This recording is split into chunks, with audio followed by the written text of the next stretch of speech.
Thank you, everybody. I have many family, friends, and patients with traumatic as well as psychological brain injury. So when I met Carrie and the other board members 3 years ago, it was love at first meeting.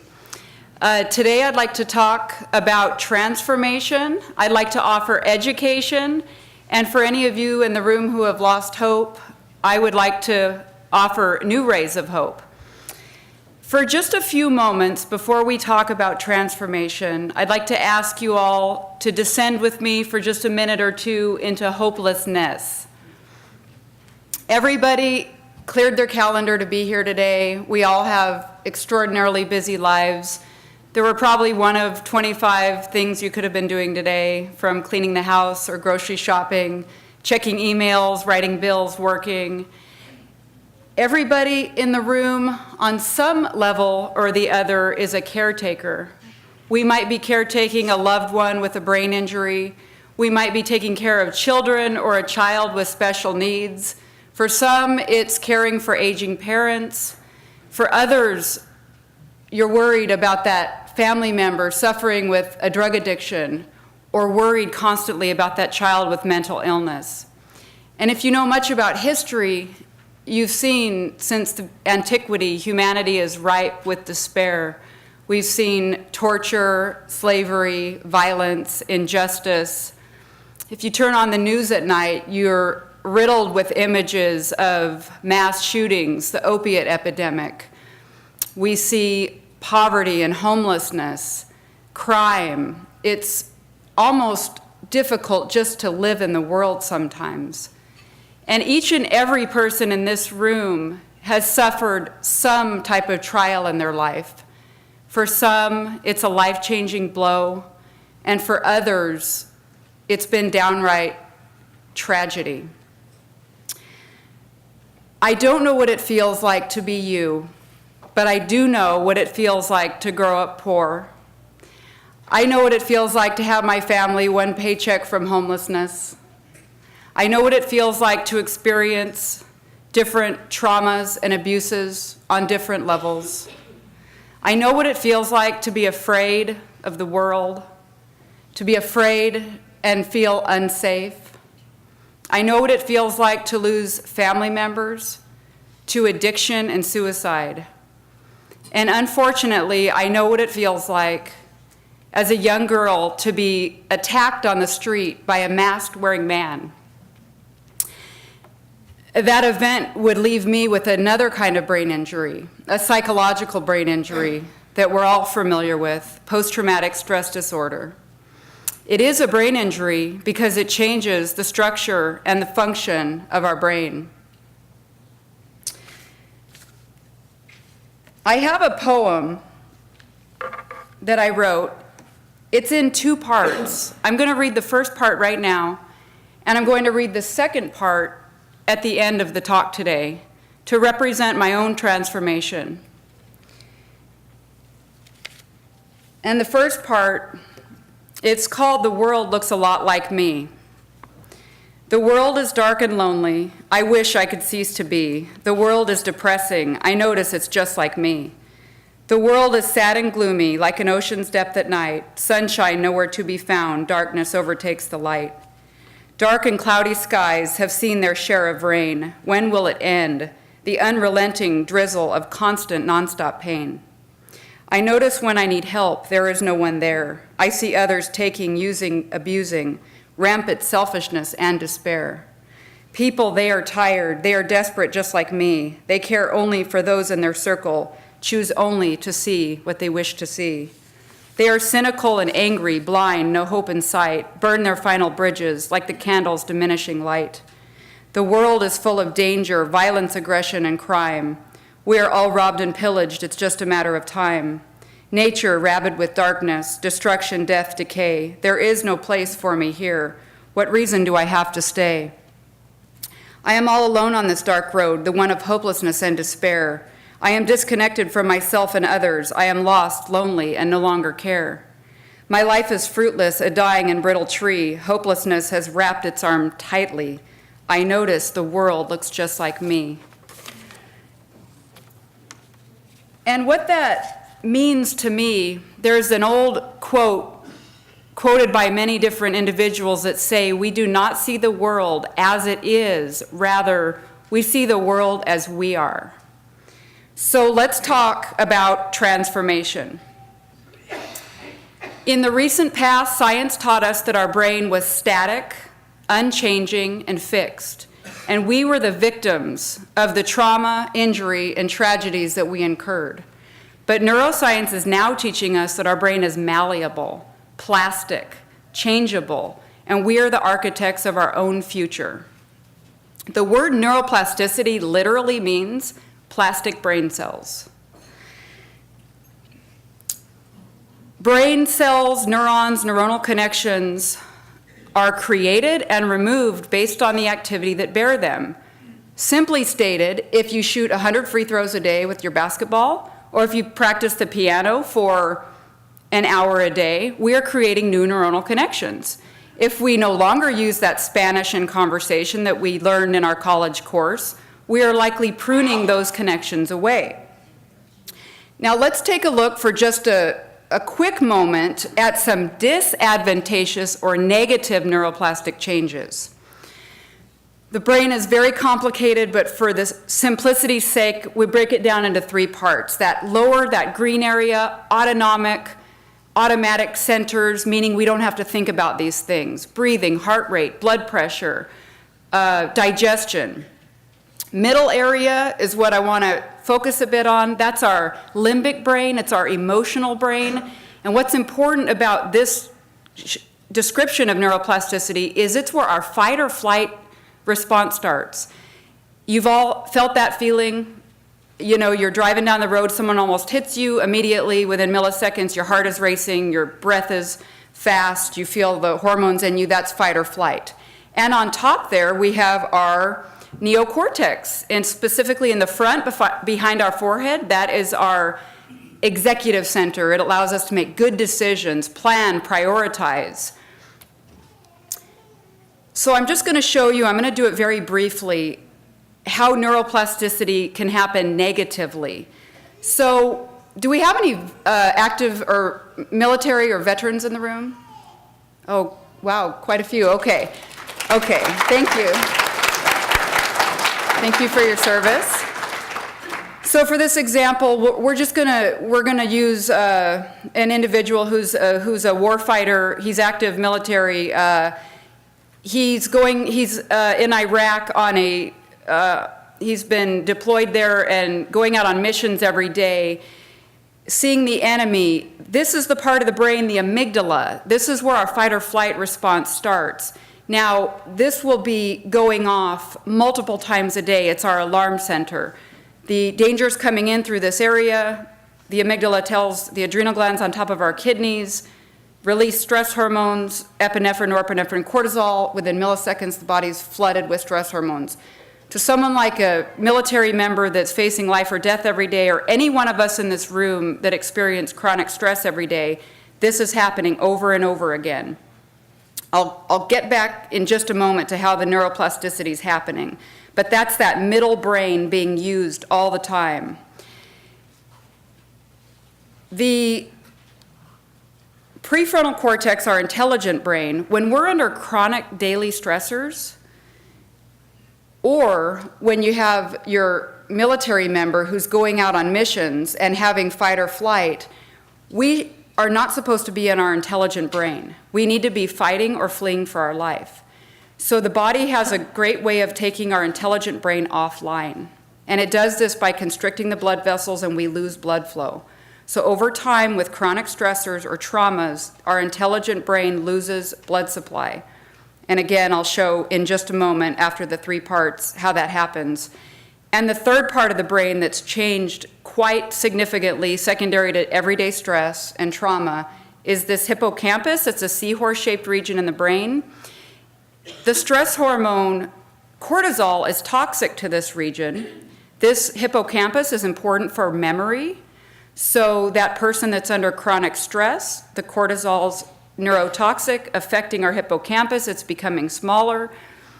So I could talk about that for a long time, but you see I'm trying to put it in brief. So taking a look at the brain, If we went to the gym every day and lifted heavy weights on our bicep every day and increasing weights, that bicep would become very strong, it would become bigger. So when we're under constant daily stressors, or we're having those traumas, say in war type situation, that middle brain that you see in red, that amygdala, that stress fight or flight brain, it's being worked like a muscle. Under functional MRI scanners, it actually becomes bigger. It has more blood flow. It has more neuronal connections. That intelligent brain that we want to have very robust and healthy to make good decisions, because it's being turned off and taken offline with all those chronic stressors, it's losing blood supply. It has less activity under functional MRI scanner, and over time, it shrinks, and there are decreasing neuronal connections. And that third structure, that hippocampus, which is important for our memory, that structure is also decreasing in size. So those are some disadvantageous types of neuroplasticity. So here's the real deal, is we have unlimited capacity to heal our brain. I was talking with a wonderful brain injury survivor last night who told me early on his neurologist told him, "You're stuck, there's no hope." And recently he's been told, we have unlimited potential for healing, unlimited capacity. Neuroplasticity happens under three main guises: the environments that we find ourselves in every day, the behaviors that we partake in every day, and the way we think. So I'm going to breeze through some environments to give you some examples. On the left, we have a man, young man, who stays home every day and he watches 8 to 10 hours of television. We're contrasting him with a college professor. The environment of the television watching in the home is not sustaining and supporting new neural connections, whereas the professor, he's having communication and teaching and learning and connection with his students, lots of activity going on there. This is a pastime. We have some individuals who love to go to the casino. They're spending every day there pulling the slots. We're contrasting them with individuals like at a conference today. The individuals at the casino, much like the television watching environment, it's not doing a whole lot for our neurons, our neuronal connections. But in an environment like this, we're teaching, we're learning, we're listening, we're meeting new people. This slide almost screams out that it's self-explanatory. You can see on the left the lady in the dark bedroom. This is a home environment. It reminds me a lot, my biological father, going to his home. This was a lot like his environment. And it screams, I think, depression if you look at this environment. And unfortunately, he suffered with severe depression and alcoholism. If you look at the sunlit room, just the idea of bright sunlight, it promotes neurotransmitters in our brain. In fact, when the sun goes down at night, when light goes down, it's a trigger, create melatonin, produce melatonin so we can go to sleep. And when the sun rises, create neurotransmitters, waking neurotransmitters, serotonin that helps us to feel happy. And my other favorite environmental image, many of us are trapped in the city. We might be stuck for purposes of our careers here, our families here. We, for one reason or the other, real interesting. I had the opportunity to meet a lady. She's a psychoneuroimmunologist by the name of Esther Sternberg. She had a crippling rheumatoid arthritis. Her doctors told her, you will never walk again, you will be in a wheelchair. She moved to Greece. She lived there for 3 or 4 years. She's 100% healed. She wrote a book. Her name is Esther Sternberg, if you're interested. She's given her entire career on place and how it affects our brain and how it affects neuroplasticity and how it affects our immune system. So these are some environments. The next is the behaviors that we partake in every day. So I love these first two images. Just think about 100 years ago, all we had to eat: fruits and vegetables, nuts and seeds, whole grains, animals that grazed on grass. 1900, we created trans fats in the lab. 1910, 1920, Oreo cookies, Aunt Jemima syrup, marshmallow fluff. Then there was an explosion, and now it's 95% of our grocery store. Artificial colors, artificial flavors, preservatives, thickeners, colors. We know in medicine that these are making us sick. We know they're causing diabetes, obesity, autoimmune illnesses, but what are they doing to our brain? I could tell you many examples of what they're doing to our brain, but I'll just pick one out. Everybody in the room by this point has probably heard of our gut microbiome. It was thought that we had 10 times more gut bacteria than cells in our body, but in reality, we have about 1 to 1. There's as many bacteria in our gut than are in our body. They have so many jobs. They help digest our food. They help our immune system. Now, if you look at the bottom image, if we have this robust, healthy, whole foods diet, we have this wonderful microbiome that's doing all of its jobs. But if a person drinks, say, soda all day long, frequents fast food restaurants, does a lot of artificial sugars, the gut microbiome looks more like a desert landscape. So there's a neurotransmitter in the brain called serotonin that makes us feel happy, joyful, peaceful. And all the drugs we all know about, Prozac, Paxil, Lexapro, they're making more of that in our brain, but guess what we've learned? 90% of the serotonin in our body is produced by our gut bacteria. So that is one profound way. It's amazing. No wonder in America we have a crisis of depression. Environmental toxins, I won't spend a lot of time here, but they're everywhere. They're unseen to our eyes, so we forget about them. They're in our air, on our land, in our water, in our food, on the products we use on our body. Give you one quick example. Well, how do those affect our brain? In the 1980s, individuals started showing up at California emergency rooms with Parkinsonian-like effects. They were tremoring severely. It was found that all these individuals in these cities were heroin addicts, and then they traced the heroin to one supplier, and they found that he'd cut this with a substance that looked identical to a pesticide under a microscope. And that was when scientists turned their sight to farms and fields, and it's now been linked that pesticides are linked with Parkinson's. There's just one way among thousands of ways that this affects our brain. Quick blurb on exercise. We all know how important exercise is, but let me just tell you one small tidbit. When we exercise, our body and our brain are flooded with a growth hormone called brain-derived neurotrophic factor. Brain-derived neurotrophic factor protects existing brain cells, it repairs damaged brain cells, and it allows new brain cell growth, which is called neurogenesis. So I can't say enough about exercise. Sleep.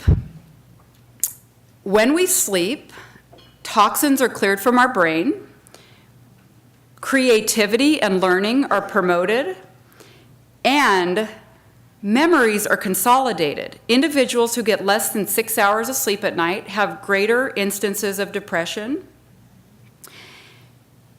If you're not sleeping well at night, work on finding the cause. Essentially, is it sleep apnea? Is it stress? Is it traumas that you have unresolved? Work on the cause. Laughter. Did you know that laughter reduces stress hormones and it increases our immune system? And how it does that is during laughter, we actually secrete infection-fighting antibodies. So partake in laughter. And we talked about nature a little bit previously, but a few things to understand, and you can Google the brain effects and the body effects of nature. They're pretty profound. There's a lot of research. Nature images done under an individual, under a functional MRI scanner, we see the prefrontal cortex of the brain light up. That's the part we want to be active. And we see the stress centers of the brain quiet down. We see lowered blood pressure and heart rate, and a lot of other incredible benefits. Learning. Although aspects of neurodegenerative diseases like Alzheimer's are genetic, the ability to resist cognitive decline is not. So individuals who partake in learning and continued learning are better able to resist cognitive decline. Novelty. What is novelty? If you have a 10-minute walk to work every day and you go through a park and you see 100 pigeons or 100 sparrows, and one day you see a covey of 10 red cardinals, our brain actually sits up and takes notice. And that has these evolutionary reasons. And why it is thousands of years ago, if we saw something brand new, our brain had to sit up and say, is that a good thing or is that a dangerous thing? So novelty actually enhances neuroplasticity. And novelty promotes dopamine in our brain. So essentially the take home there is introduce your brain to new people, to new places, and to new things. If you're in a rut, I can't say enough about setting a goal, even if it's a goal for the next 3 days that I won't eat sugar or whatever that might be. Goal setting, once you meet your goals, it increases self-esteem, and goals and challenges then are fueled by dopamine, and it's a vicious cycle. The more you meet, the more you create dopamine and have more self-esteem. Vicious, good cycle. Life and life's daily traumas can really strip us of our passions. So think about, what would you do if money were not an issue? What would you do with your life? What did you like to do when you were a child? Did you like to draw? Did you like to read about history? If it's at all possible, partake in that passion, even on the weekend, even if it's for 1 hour. Oftentimes it's when we follow the passion that we come into alignment with our purpose. Connection. When we are in pain or depressed, it's very typical for individuals to isolate, but individuals need profound connection from the time we're babies all the way until old age. Think about this for a moment. We all know that babies need extraordinary love, care, and attention. When we're giving that newborn, looking into their eyes, giving them love, care, and attention, we're actually turning on complex neural networks in their brain. Babies who are loved and cared for have more emotional resilience. They have greater neuronal connections for empathy and just overall well-being in life. Individuals, unfortunately, who are raised in orphanages with someone to feed and bathe them, but no one to love them, talk to them, connect with them. We've seen the studies. They often have malformed neural connections. There's an incredible science behind this whole thing. But the take home is that we continue to need connection. It's incredibly important.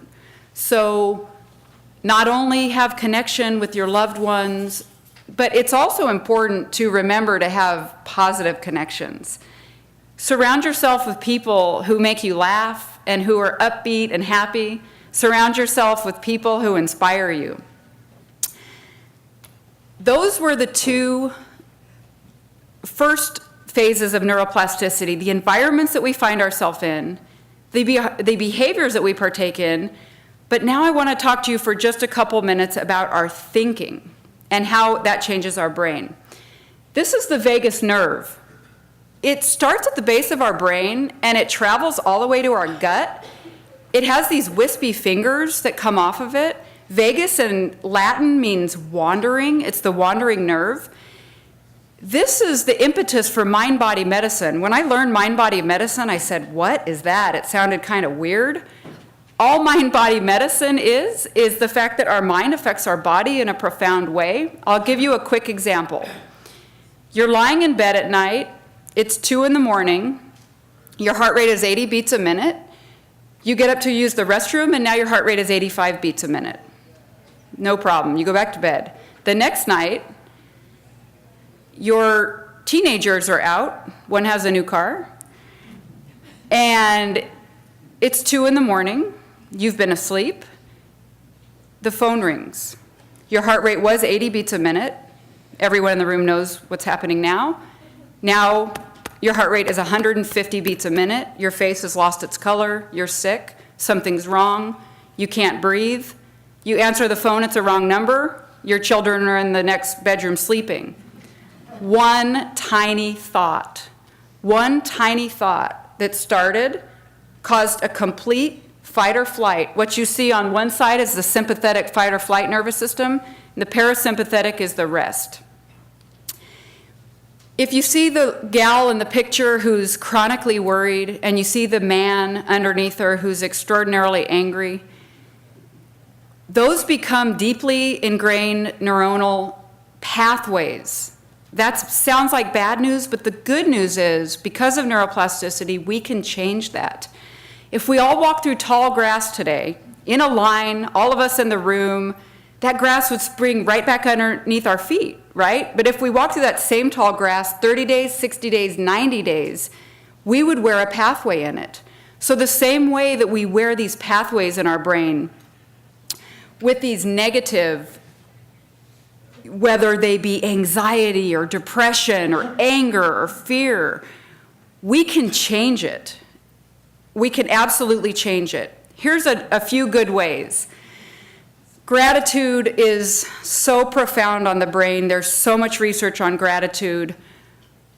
It's completely free. I do my gratitude practice. The first 5 minutes I get in my car every day, I don't allow myself to listen to the radio. I turn it off. I start on a series. I'm grateful. Thank you for food and water. I have a bed to sleep in. I have blankets. Having gratitude unshackles our brain from negative emotions. It decreases that stressed out brain, and it also causes our prefrontal cortex to be worked. These are little things we can do to start shifting our brain. So a gratitude practice is priceless. Positive emotions. Instead of positive emotions, I'm going to talk about negative emotions for a minute. Negative emotions are correlated with negative outcomes. So I've been blessed for the past 2 or 3 years now to be associated with the police. I've been lucky enough to give some talks, and I've learned about the police, and I've learned about their culture. And I found that these young 18, 19-year-old men and women, they're really enthusiastic. They want to protect and serve. They go to the academy with all this idealistic ideas, and then they go out into the world, and they see the darkest side of the world. They see these abuse, and they see these horrible situations, and within 4 years, 5 years, 6 years, they are cynical, they're angry. Well, our police officers rank at the very top for suicide and heart attacks. Heart attacks at very young ages, about 20 years before the rest of the population. And we all know our veteran population, the same exact, 22 suicides a day. Solitude and contemplation. My favorite of all. In my own healing journey, there are so many more things than I talked about today. I only had time to go over a few of these concepts. But I would have to say I partook in all of those. But I think it was my own meditation practice that allowed me to transform the most. We live in a very extrospective world. Human beings are wired for introspection and contemplation. Okay, thanks. We live in a very extrospective world. What does that mean? When we love to feel joy and peace and happy. We love to feel contentment, but we're human, and we're also wired to feel afraid, sad, disappointed, lonely. And what we become experts at doing when we don't want to feel that is we go outward, we distract. We distract with alcohol, with workaholism, with gambling. We distract with alcohol, shopping addictions, and drugs. But when you have a contemplative practice, you go within and you shine the light on those things, and things can start to heal. You can start to heal and process. Not only that, a practice like this closes down our stress centers of the brain, quiets them down, and our prefrontal cortex is flooded with blood flow. When I first started meditating, it was very scary. It was a slow process. I first started to see more beauty in the world. I started to become more connected with myself and with others. I didn't know it, but I was actually using neuroplasticity on my own brain. outside of everything else that we've talked about today, there's one other thing outside of neuroplasticity, and that's the human spirit. I've had many heroes who have helped me along in my path. One of them is here today. She's my 14-year-old niece, if you want to point her out right there. She's 14, and she lives in this very difficult world, and she's the kindest little thing in the world. She's good to the kids on the playground who the others aren't good to, and she likes to take homeless lunches, and she's kind, and she even stopped eating animals because she loves animals so much. Lots of heroes and human spirits. So I'd like to close by just giving you the second half of the poem, and then I'll be finished here. So this is part 2. I lay in the tall grass, counting clouds one by one. I am full of awe and wonder, warmed by golden rays of sun. The birds soaring above me, taking flight amongst the breeze, their gilded wings span breathtaking, soaring, beauty beyond the trees. The pond's blue water sparkling in afternoon showers, its surface dances and trembles, scattering mist amongst the flowers. The calm and stillness inside of me, such peace as if a dream. Trouble evaporates like liquid, rising, floating away like steam. There is a giant tree in the distance, shading all who come to call, bringing rest to the weary and bearing fruit for us all. And what is that I hear? Birds caroling in that tree, like nature's perfect orchestra, singing their lovely songs for me. And who are all these people, strolling animated with love I see, mothers, fathers, friends, and lovers, a bevy of tender souls like me. I can see smiles on their faces and courage their wishes will come true. They seem to know the secret that life is promising and eternally hopeful too. The world is genuinely mystical, dusting shimmer on everything I see. Like the enchanted tales from childhood, life is truly what we believe it to be. And as I dive deeper into myself, all I hear, touch, feel, and see, I've learned we are all inextricably related, everything and everyone connected to me.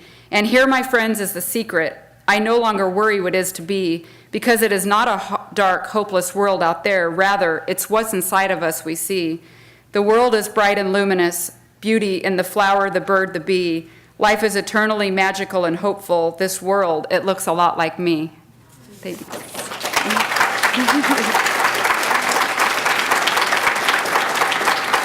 Thank you very much.